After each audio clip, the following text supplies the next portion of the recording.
ایمان تازہ ہو جائے گا. دیکھو جب عید کو آ رہے ہیں تو آپ کو آتے آتے اللہ رب العزت نے کیا حکم دیا کہ فطرہ ادا کر کے آؤ. کیا ادا کر کے آؤ؟ زور سے بولو.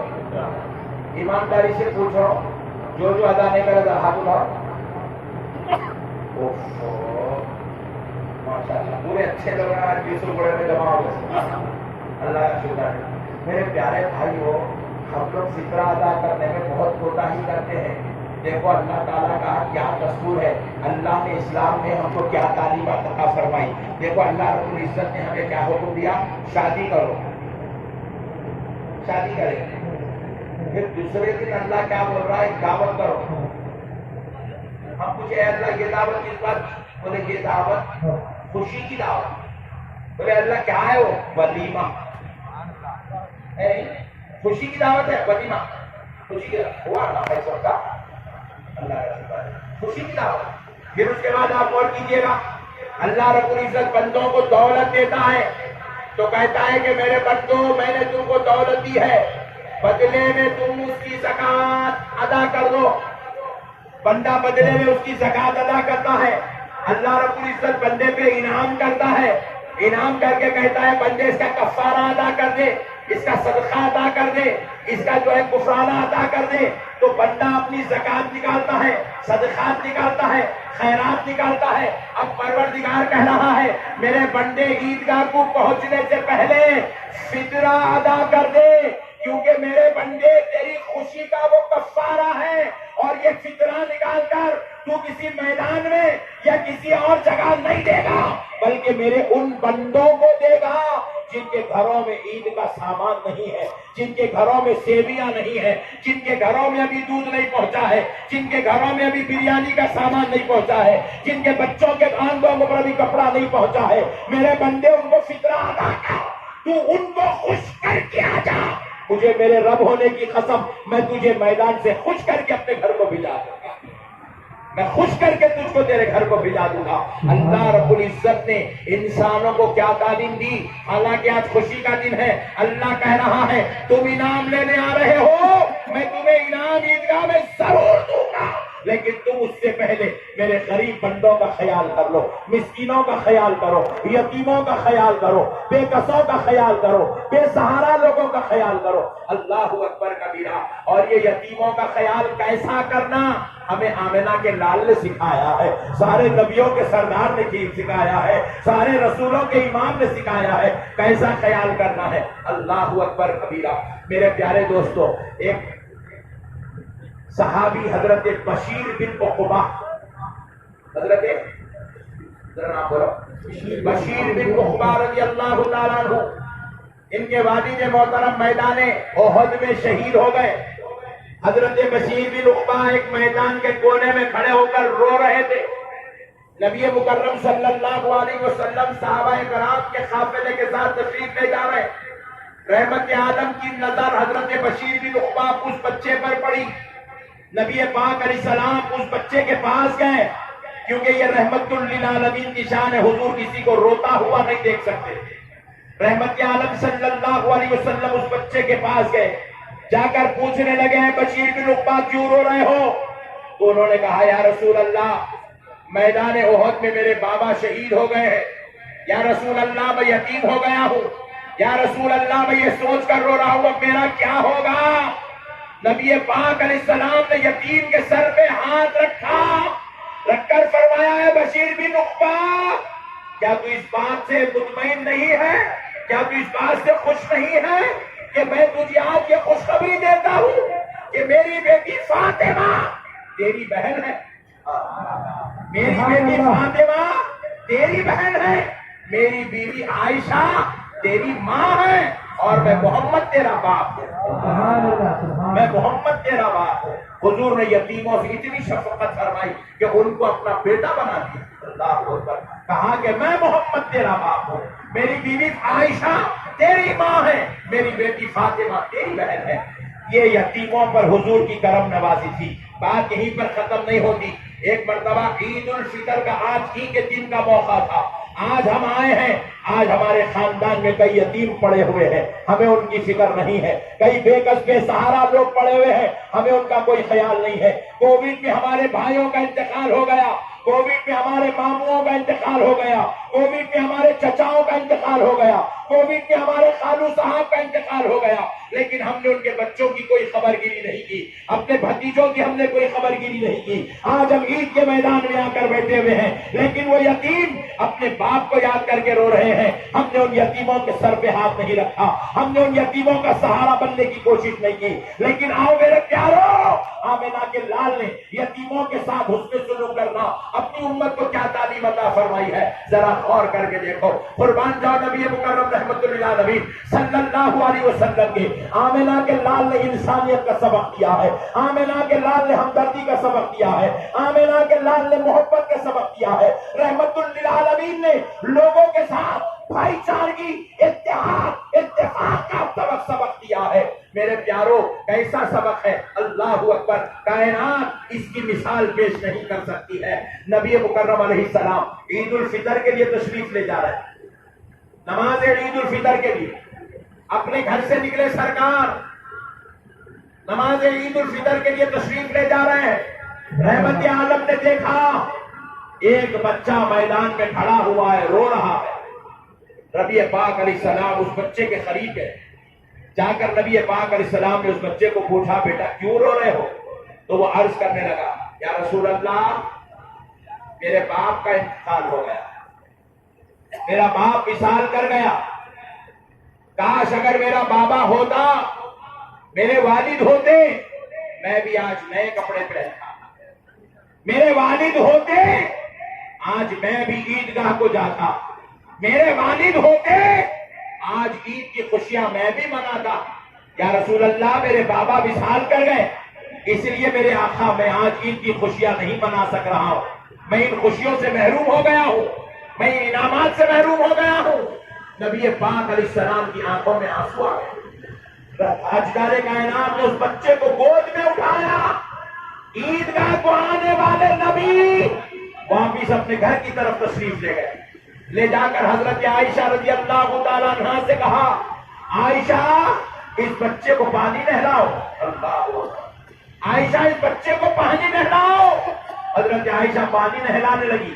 جب تک حضرت عائشہ پانی نہلاتی, رسول اللہ اپنے گھر سے نکلے, سیدہ فاطمہ الزہرا کے گھر پہ گئے. جا کر آواز دینے لگے, بیٹی فاطمہ, حسن کی عمر کا ایک یتیم ملا ہے, اس کے باپ کا انتقال ہو گیا. بیٹی فاطمہ, حسن کا اگر کوئی لباس ہے تو دو, میں اس بچے کو پہنانا چاہتا ہوں. اللہ اکبر. حضرت فاطمہ الزہرا نے امام حسن کا لباس لا کر دے دیا. رسول اللہ لباس لے آئے, بچے کو لباس پہنایا. بچے کو رسول اللہ نے خود اپنے ہاتھوں سے لباس پہنایا. نبی پاک نے اس کی آنکھوں میں سرما لگایا. نبی مکرم نے اس کے جسم پہ عطر لگایا. حضرت عائشہ نے اسے نہلا دھلا کر تیار کیا. رسول اللہ نے اسے تیار کیا, کپڑے پہنائے.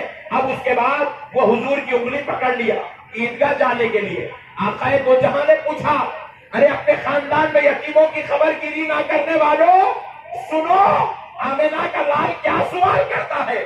رحمت للعالمین نے پوچھا, اگر تیرا بابا زندہ ہوتا تو تجھے عیدگاہ کیسے لے جاتا؟ انگلی پکڑ کے لے جاتا یا گود میں اٹھا کے لے جاتا؟ بچے نے کہا, یا رسول اللہ, میرا بابا مجھ سے بہت پیار کرتا تھا, میرا بابا زندہ ہوتا وہ مجھے اپنے کندھے پہ بٹھا کے عیدگاہ کو لے جاتا تھا, کندھے پہ بٹھا کے عیدگاہ کو لے جاتا.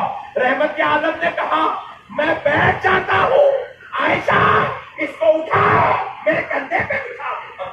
نعرے تکبیر, نعرے تکبیر, نعرے رسالت, نعرے حیدری, حضور شان دکن. عائشہ اس کو میرے کندھے پر بٹھاؤ. رحمت عالم صلی اللہ علیہ وسلم ایک یتیم کو کندھے پر بٹھائے, عیدگاہ کی طرف عید الفطر کی نماز ادا کرنے جا رہے ہیں. یتیم کو کندھے پر بٹھائے عیدگاہ کی طرف جا رہے ہیں. اللہ اکبر کبیرہ. کچھ اور بچوں نے دیکھا, وہ جو اس کے ساتھ کھیلتے تھے, ان بچوں نے دیکھا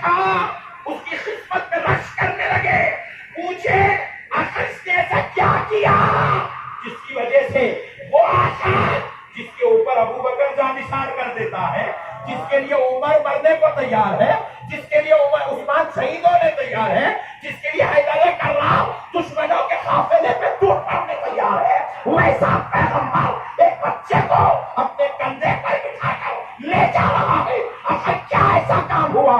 تو سب نے جواب دیا اس کے اوپر یہ شفقت اس لیے ہو رہی ہے کیونکہ یہ یتیم ہے، اس کے باپ کا انتقال ہوا تو ان بچوں نے تمنا کی کاش ہمارا باپ بھی مر جاتا، ہمیں بھی مصطفیٰ کے کندھے پہ بیٹھنا نصیب ہو جاتا۔ سبحان اللہ، سبحان اللہ۔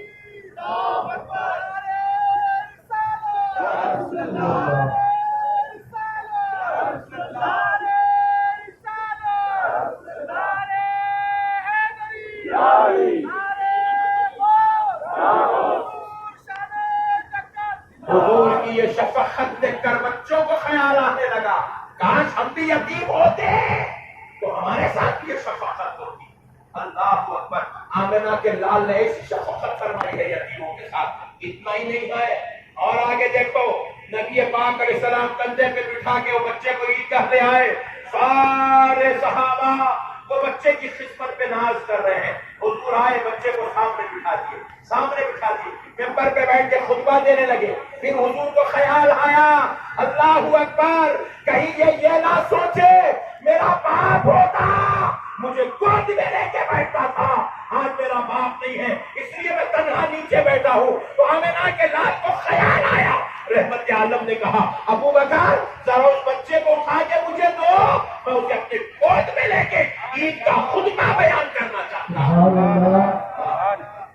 گود میں لے کے عید کا خطبہ بیان کرے، گود میں اٹھا کے یتیم کو عید کا خطبہ بیان کرے رسول اللہ۔ اللہ اکبر، اللہ اکبر، یہ ہے ہمارے آقا کی شفقت یتیموں کے ساتھ۔ کوئی رسول اللہ کا رشتہ دار نہیں تھا، وہ کوئی رسول اللہ کے خاندان سے تعلق رکھنے والا نہیں تھا، وہ مدینے کا رہنے والا بچہ تھا، اس پر رسول اللہ نے شفقت کر کے بتایا لوگوں یتیموں کی شفقت کرو، یتیموں سے محبت کرو، بے کسوں کے ساتھ حسن سلوک کرو، غریبوں کے ساتھ ہمدردی کرو، خالی اپنی جو ہے دولت پہ فخر مت کرو، گھمنڈ مت کرو، اپنی دولت پہ تکبر مت کرو، اپنی دولت پہ اتنا مت اتراؤ کہ اللہ اکبر تم غریبوں کے ساتھ حسن سلوک کرنا بھول جاؤ، ایسا ہرگز مت کرو۔ میرے پیارے بھائیوں، نبی مکرم صلی اللہ تعالی علیہ وآلہ وسلم کے سب سے قربان جائیں آقا کی امت میں کیسے کیسے ہیرے پیدا ہوئے، کیسے کیسے لال پیدا ہوئے، حضور کی امت میں کیسے کیسے جانشار پیدا ہوئے۔ پیارے دوستو، حضرت امام حسن مجتبی رضی اللہ تعالیٰ عنہ نے جب حضرت امیر معاویہ رضی اللہ تعالیٰ عنہ کو سلطنت حکومت سونپ دی تو حضرت امیر معاویہ رضی اللہ تعالیٰ عنہ بڑے زمانے تک اسلام کی خدمت کرتے رہے، دین کی خدمت کرتے رہے، لیکن جب آپ کا وصال ہوا تو وہاں سے حکومتوں کے نظام بگڑنے شروع ہوئے۔ یزید بنا، پھر مروان بنا، پھر وہ بادشاہ بنا، پھر وہ بادشاہ بنا، پھر وہ بادشاہ بنا، سارے بادشاہ آتے گئے، بگاڑ بگاڑ بگاڑ بگاڑ پیدا۔ یزید جیسے بگاڑ پیدا کیا اس کے بعد والے بادشاہ مروان وغیرہ بھی یزید کے نقش قدم پہ چل گئے، اسلامی سلطنتوں میں بگاڑ پیدا کر تہس نہس کر دی۔ لیکن اللہ نے چاہا کہ اب اس امت کے اندر یہ بگاڑ کا سلسلہ ختم ہو، اور پھر اللہ نے چاہا کہ ایک اچھا ماحول بنے، ایک نظام بنے، تو اللہ نے اسی خاندان میں ایک شہزادے کو پیدا کیا بنو امیہ میں، ان کا نام تھا حضرت عمر بن عبد العزیز رضی اللہ تعالیٰ عنہ۔ حضرت عمر بن عبد العزیز رحمۃ اللہ تعالیٰ عنہ ایسے زبردست بادشاہ، ایسے بہترین خلیفہ گزرے، بادشاہ گزرے، آپ لگ بھگ 22 لاکھ میل تک کی زمین کے اوپر آپ کی حکومت تھی۔ 22 لاکھ میل، کلومیٹر نہیں، میل، 22 لاکھ میل تک آپ کی حکومت تھی۔ اتنی بڑی زمین کے آپ بادشاہ بنے۔ آپ کو معلوم ہونا چاہیے حضرت عمر بن عبد العزیز رضی اللہ تعالیٰ عنہ نے ایسی سلطنت، ایسی حکومت چلائی کہ حضرت عمر بن عبد العزیز کے اس 22 لاکھ مربع میل میں جتنے مسلمان تھے ایک بھی مسلمان زکات لینے کے لائق نہیں تھا. آپ نے ایسا ماحول بنایا. ہر مسلمان اپنے گھر میں خوش و خرم تھا. مسلمان اپنی زکات لے کے نکلتے ادا کریں گے تو کوئی لینے والا نہیں تھا. ایسا ماحول بنا کے تھے حضرت سیدنا عمر بن عبد العزیز رضی اللہ تعالی. ایسا ماحول بنا کے یہ کیفیت کی حضرت عمر بن عبد العزیز کی حکومت. ایسی سلطنت کوئی غریب نام کا آدمی نہیں مل رہا, کوئی بھیک مانگنے والا نہیں ہے. ایسی حکومت کہ حضرت عمر بن عبد العزیز رحمت اللہ علیہ کے دور میں کوئی کسی کے گھر پہ جا کر کٹورا لے کر ٹھہرنے والا نہیں ہے, کوئی کسی سے بھیک مانگنے والا نہ تھا. اللہ اکبر کبیرہ. مگر اب سنو حضرت عمر بن عبد العزیز کے گھر کا حال کیا تھا. حضرت عمر بن عبد العزیز کی اہلیہ بیوی کے پاس سونا تھا, سونا. اور ان کی بیوی بھی کون تھی؟ اللہ اکبر کبیرہ. ان کی بیوی وہ جس کے والد کے دادا یعنی کہ ان کے پردادا بادشاہ, دادا بادشاہ, والد بادشاہ, شوہر بادشاہ, بیٹے بادشاہ, بھائی بادشاہ. اللہ اکبر. ایسی عظیم گھرانے کی خاتون حضرت عمر بن عبد العزیز کی بیوی زوجہ, اور نام بھی کیا پیارا نام تھا. ان کا نام تھا حضرت فاطمہ. حضرت فاطمہ. کتنے؟ 12 بچے تھے حضرت عمر بن عبد العزیز کو. 12 بچے تھے. عید کا دن آیا جب حضرت عمر بن عبد العزیز بادشاہت پر بیٹھے تو انہوں نے اپنے گھر کا سارا ساز و سامان بیت المال میں دے دیا, حتیٰ کہ اپنی بیوی کا سونا بھی لے کے جا کے بیت المال میں دے دیا. بولے یہ رسول اللہ کی امت کے غریبوں کی مدد کے لیے. اپنی بیوی کا سونا نہیں دے لے جا کے رسول اللہ کی امت کے غریبوں کے لیے, اسلامی سلطنت و حکومت کی مدد کے لیے میری طرف سے میری بیوی کا اور یہ میرا ساز و سامان نظر پیش کر دیا. اب سنو پیارے دوستو, ہوا کیا؟ عید الفطر کا موقع آیا. حضرت عمر بن عبد العزیز کے بچے آ کر اپنی ماں سے کہنے لگے, چھوٹے چھوٹے بچے کہنے لگے, امی جان سارے شہر کے بچے نئے نئے کپڑے پہن رہے ہیں, آج وہ انہوں نے تیاریاں کر رکھی ہے, وہ عید الفطر کے نماز پڑھنے میدان میں آئیں گے. امی جان وہ نئے لباس پہن کر آئیں گے, وہ نئے کپڑے پہن کر آئیں گے, وہ عطر و سرما لگا کر آئیں گے. امی جان ہم تو بادشاہ وقت کے بیٹے ہیں, ہم خلیفۃ المومنین کے بیٹے ہیں, امی جان بھی ہم کیوں نئے کپڑے نہیں پہن رہے ہیں؟ تو حضرت عمر بن عبد العزیز رضی اللہ تعالیٰ عنہ کی زوجہ حضرت فاطمہ نے کہا, بیٹو تم ٹھہر جاؤ, میں بابا سے کہہ کر تمہارے لیے نئے کپڑوں کا انتظام کرتی ہوں. کون کہہ رہی ہے؟ بادشاہ وقت کی زوجہ کہہ رہی ہے, میں انتظام کرتی ہوں. حضرت عمر بن عبد العزیز گھر تشریف لائے. زوجہ نے بڑے ادب و احترام سے کہا, اجی ذرا سن لیجیے کہ بچوں نے عید کے موقع پر نئے کپڑے پہننے کا خواہش کی ہے. میں چاہتی ہوں کہ میرے بچوں کو نیا کپڑا پہنا دیا جائے تاکہ میرے بچے بھی عید کی خوشیوں میں ان بچوں کے ساتھ شریک ہو جائے. اللہ اکبر کبیرہ. حضرت عمر بن عبد العزیز نے ایک زبان ہو کر کہا, بیگم جو تنخواہ میں نے میری کام کی خدمت کی تنخواہ لی تھی میں نے وہ سارا پیسہ تمہارے ہاتھ میں لا کر دے دیا ہے. اللہ اکبر. وقت کا بادشاہ کہہ رہا ہے, جو تنخواہ ملی تھی میں نے آپ کے ہاتھ میں دے دیا ہے, بیگم آپ بھی تو خرچہ کرنے والی ہو. کہا وہ تو ہمارے کھانے اور ساز و سامان میں وہ سارا پیسہ خرچ ہو گیا. تو کہا بیگم اب میں پیسہ کہاں سے لاؤں؟ بادشاہ کہہ رہے ہیں میں اب پیسہ کہاں سے لاؤں؟ اللہ اکبر کبیرہ. حضرت عمر بن عبد العزیز کی زوجہ نے کہا, میرے پاس ایک ترکیب ہے, اگر آپ ناراض نہ ہوتے ہو تو سنا دیتی ہوں. کہا بیگم میں آپ پر کیوں ناراض ہوں گا, ضرور سنائیے. حضرت عمر بن عبد العزیز کی زوجہ نے کہا, اجی دیکھو آئندہ مہینے کی جو آپ کی تنخواہ ہے وہ تنخواہ ایڈوانس پہ لے لو. اللہ اکبر. وہ تنخواہ ایڈوانس پہ لے لو, اس پر ہم بچوں کو کپڑے دلا دیں گے, اور آئندہ مہینے کا جو کھانے پینے کا خرچہ ہوگا میں کسی کے گھر کام کر کے وہ خرچہ تقدیر تک پہنچا دوں. کون کہہ رہی ہے بھائی؟ آپ لوگ سمجھ رہے ہیں آپ کے گھر کی میرے گھر کی کام والی بادشاہ وقت کی زوجہ. ایسا بادشاہ جس کی 22 لاکھ مربع میل پر حکومت چل رہی ہے، وہ کہہ رہے ہیں میں وہی تنخواہ یوز کروں گا جو کام میں کرنے پر مجھے ملتی ہے، بادشاہت کی خدمت انجام دینے پر جو تنخواہ ملتی ہے بس میں اسی سے خرچہ کروں گا، حکومت کا 1 روپیہ نہیں لوں گا، خزانے پڑے ہیں 1 روپیہ نہیں لوں گا۔ کہا بیگم اگر اس میں سے میں 1 روپیہ بھی استعمال کر لوں گا تو وہ اللہ اگر بروز محشر مجھ سے اس کا حساب پوچھے گا تو کیا حساب؟ اللہ اکبر۔ اب ذرا سوچو میرے پیارے بھائیوں، حضرت عمر بن عبدالعزیز کو اپنی زوجہ کا مشورہ پسند آیا، تنخواہ ایڈوانس میں دے۔ حضرت عمر بن عبدالعزیز گئے، جا کر خزانے کا جو گورنر تھا، خزانے کا گورنر کون؟ ان کا نام تھا مزاحم۔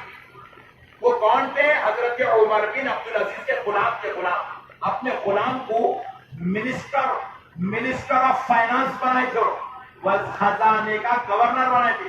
مزاحم کو بلائے، مزاحم دوڑتا ہوا آیا، منسٹر دوڑتا ہوا آیا، گورنر آیا، سامنے کھڑا ہوا۔ حضرت عمر بن عبدالعزیز رضی اللہ تعالیٰ عنہ نے کہا مزاحم عید الفطر کا موقع ہے، میرے بچے کپڑا پہننا چاہتے ہیں، میں چاہتا ہوں کہ آئندہ مہینے کی تنخواہ جو میری ہے، بادشاہ کی جو تنخواہ ہے وہ مجھے ایڈوانس میں دے دو، میں آئندہ مہینے کام کروں گا نا اس کی تنخواہ نہیں لوں گا۔ اللہ اکبر۔ مزاحم نے ایک پیپر اور قلم لا کر دیا، بولے مزاحم یہ کس لیے؟ کہا پہلے آپ اس پہ لکھ کر دے دیجئے کہ آپ آئندہ مہینہ زندہ رہنے والے ہیں تو میں آپ کو برابر ایڈوانس میں تنخواہ دوں گا۔ وہ غلام کی بھی تربیت کی نوچ کرے تھے۔ وہ حضرت عمر بن عبدالعزیز قلم رکھ کے بولے مزاحم میں کیسے لکھ سکتا ہوں کہ میں زندہ رہوں گا، زندگی اور موت تو اللہ کے ہاتھ ہے۔ بولے سرکار پھر اگر آپ کا وصال ہو جائے تو پھر یہ پیسہ کون ادا کرے گا؟ حضرت عمر بن عبدالعزیز پیپر اور قلم رکھے واپس کر گزرے گئے، جا کر کہا اپنی زوجہ سے مجھے معاف کرنا، میں اپنے بچوں کو عید کے موقع پر کپڑے نہیں بنا سکتا۔ یہ ہے اسلام، یہ ہے مسلمان کی شان۔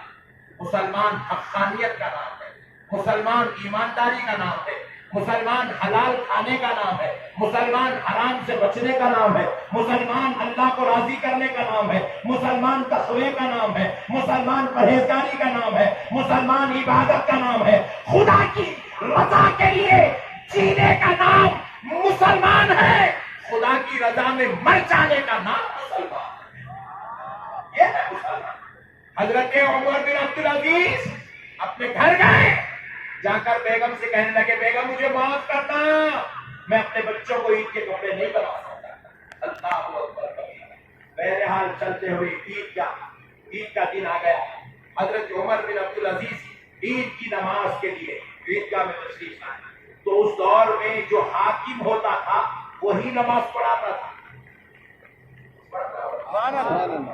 جو حاکم ہوتا تھا وہ اتنا پڑھا لکھا رہتا، جاہل کو حاکم نہیں بناتے، وہ پڑھا لکھا رہتا تھا، قابل رہتا تھا، ساری قوم میں اس کے معلومات میں بہت زیادہ رہتی تھی، تو وہ کھڑے ہو کر خطبے میں مسائل بیان کرتا تھا حاکم وقت۔ تو حضرت عمر بن عبدالعزیز نماز پڑھائے، نماز پڑھانے کے بعد ایک کرسی آپ کے لیے ڈالی گئی، آپ بیٹھ گئے، سارے لوگ ملنے آ رہے ہیں۔ حضرت عمر بن عبدالعزیز کا خاندان بادشاہوں کا خاندان تھا، کسی کا دادا بادشاہ گزرا تھا، کسی کا چچا بادشاہ گزرا تھا، کسی کا باپ بادشاہ گزرا تھا۔ وہ بچے حضرت عمر بن عبدالعزیز سے عید کے دن عیدگاہ میں ملنے آ رہے ہیں، ان کے سروں پر بادشاہت کا تاج ہے، ان کے جسموں پر عالیشان لباس ہے، ان کے جسموں پر بہترین کپڑے ہیں، کیونکہ ان کے باپ دادا نے ان کے لیے رکھ چھوڑا تھا، وہ پہن کر آ رہے ہیں، وہ سینکڑوں کی تعداد میں ہے۔ خاندان کے بچے جو عالیشان لباس پہن کر آئے، حضرت عمر بن عبدالعزیز کے بازو میں ان کے 12 بچے کھڑے ہوئے ہیں، اللہ اکبر کبیرہ۔ کسی کے جو ہے جسم پر پہوج پڑا ہوا ہے، کسی کے جسم پر کپڑے سے سوئی سے سیاہ ہوا ہے، کسی کا کپڑا پھٹا ہوا ہے، کسی کی ٹوپی آدھی اتر گئی ہے، آدھی خراب ہے، آدھی اچھی ہے، آدھی اچھی لگ رہی ہے، کوئی دھول میں لطف ہے، ایسی حال میں بچے کھڑے ہوئے ہیں۔ تو حضرت عمر بن عبدالعزیز ادھر دیکھے وہ بادشاہوں کے بچوں کو، ادھر دیکھے اپنے بچوں کو، تو اپنے بچوں سے کہا بچوں مجھے معاف کر دینا، میں تمہیں اتنے اچھے کپڑے نہیں پہنا سکا۔ تو بچوں نے کہا بابا وہ اچھے کپڑے تو پہن کر ہیں مگر منہ اٹھا کر کسی کی آنکھ میں آنکھ نہیں ملا سکتے، مگر ہم اگرچہ کے اچھے کپڑے نہیں پہنے مگر اس ممبر پہ کھڑے ہو کر قسم کھا کے کہہ سکتے ہیں ہم اس کی اولاد ہے جس کے باپ نے حرام کا ایک نوالہ نہیں کھایا۔ نعرے تکبیر، نعرے تکبیر، نعرے رسالت، نعرے رسالت، خطیب ہندوستان، خطیب ہندوستان، حضور شان دکن، حضور شان دکن۔ ہاں بابا ہم فخر سے کہہ سکتے ہیں ہم اس بادشاہ کی اولاد ہیں جس نے نہ حرام کا نوالہ کھایا نہ کبھی اپنی اولاد کو حرام کا نوالہ کھلایا۔ ہم اس بادشاہ کی اولاد ہیں جو اللہ کے دین کو اتنی مدد کیا، اتنی مدد کیا کہ آج پوری دنیا کے اندر ایسی مثال نہیں مل سکتی کہ ایسا بادشاہ بھی ہو جس کے زمانے میں کوئی زکات لینے والا نہ ہو، اس نے ہم لوگوں کو اتنا امیر بنا دیا اور خود کے گھر کا